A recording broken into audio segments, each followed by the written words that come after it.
Hey everybody, it is Mark Dolfini. It is the Landlord Coach Daily-ish show. Today we're going to be talking about construction eviction, and we've got a lot to cover today. It has been a crazy day out there, so let's get ahead, drop the needle, get this thing started. 4, 3, 2, 1, 0, ignition, liftoff.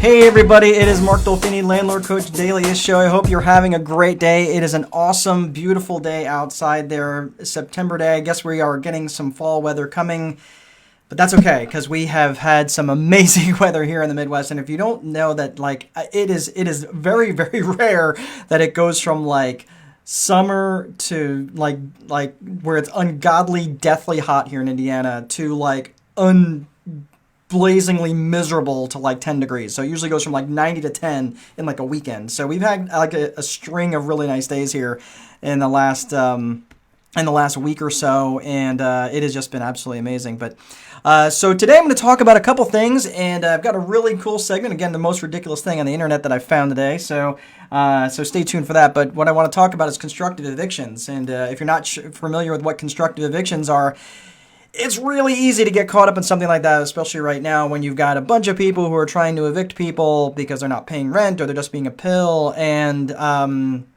was thinking about this. I saw this story out there with this one particular, he was a private landlord, and he did not want to do repairs on the property because the resident kept making damages. Specifically, this was related to condoms that were stuck in the sewer line, and the sewer line kept backing up, and every time he would go over there, he would, remove, and he would find more of these condoms in the sewer line. He was like, I'm not going to keep doing this, and you're not even paying me rent on top of this. So if he didn't, what I'm saying is if he didn't do this, right, he's creating what's called a constructive eviction. So naturally, I was on the heels of reading that when I actually saw what we're going to refer to as the most ridiculous thing on the internet. So without any further delay, let's go ahead and get that started. So ridiculous. Thank you to my lovely assistant, Kira, for putting that period at the end of the sentence on that. All right, so what I have to share with you is out of CBS News, out of Vietnam, a police raid yielded quite a find. It was 300,000 used condoms and an operation that were rinsing them, cleaning them, reshaping them, repackaging them, and reselling them. Yeah, needless to say, that doesn't fly. There's so many health risks involved in that. And I'm made of questions right now. I'm pausing for effect so you can actually think of all the things that are running through my, how do you get 300,000 used condoms? Like, do you stand outside? I'm just wondering, do you catch them in a sewer line on the way through? Do you have a sorting operation? That's a lot of rubbers. I mean, how? And not even how, but then you go, well, why? Is this the easiest way for you to make money? I mean, I've done a lot of things for money in my life, and some pretty dirty things, like crawling in crawl spaces and attic spaces and through mud. But I don't know that I don't even know that that's ever been on my radar. Wow. All right. So there's that. So needless to say, this was a police raid in Vietnam that this had occurred. So naturally, it got me thinking back to a story that happened a couple years ago, this one out of the UK. And it was specifically it was related to a trashed apartment that this guy had basically not paid rent. The landlord did not want to basically said, you need to go on, right? Move on. Well, the guy moved out and left a complete and total train wreck of an apartment. So when he went in there, the house was just filled with nonsense, filled with trash. But it was also filled with over 200 bottles filled with urine. In addition to that, there were also numerous Coke cans that were filled with condoms, used condoms.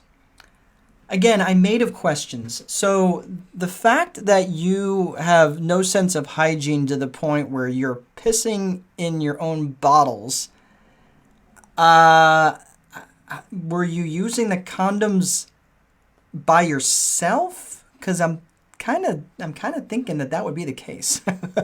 I don't even understand. Like I have my head is hurting from all this. So yeah. So at what point do you just basically get a call from your landlord and basically says you're in trouble?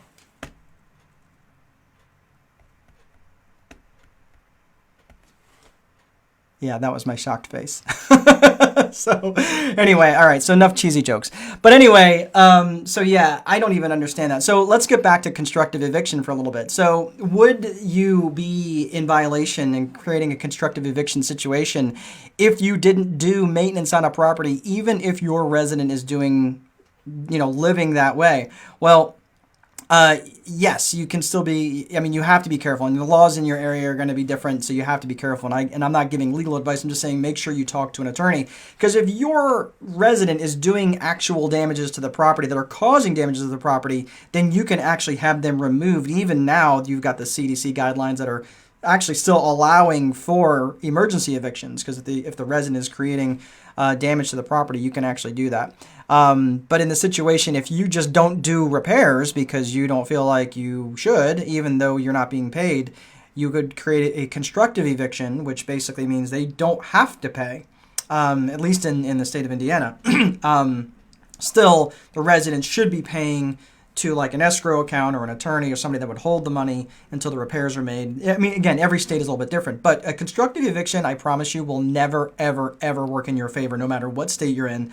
So I would highly recommend that you don't get into a situation like that where you're constructively evicting somebody. Like you can't go and remove the front door because you're pissed at them. You can't go and remove windows and things like that. So so you have to be careful about making sure that you don't get into things like that. But yes, stay out of trouble, and this is also why maybe you should do an inspection once in a while. God almighty, I can't imagine what that place smelled like. Anyway, and make sure your condoms are from a reliable source. All right, that's all I have for today. Please make sure that you place a value on your free time, because if you don't, someone else will. Most important, there is no amount of money that will make time irrelevant. Have a great rest of your day. Have an awesome weekend. I'll see you next week. Take good care. We'll see you again.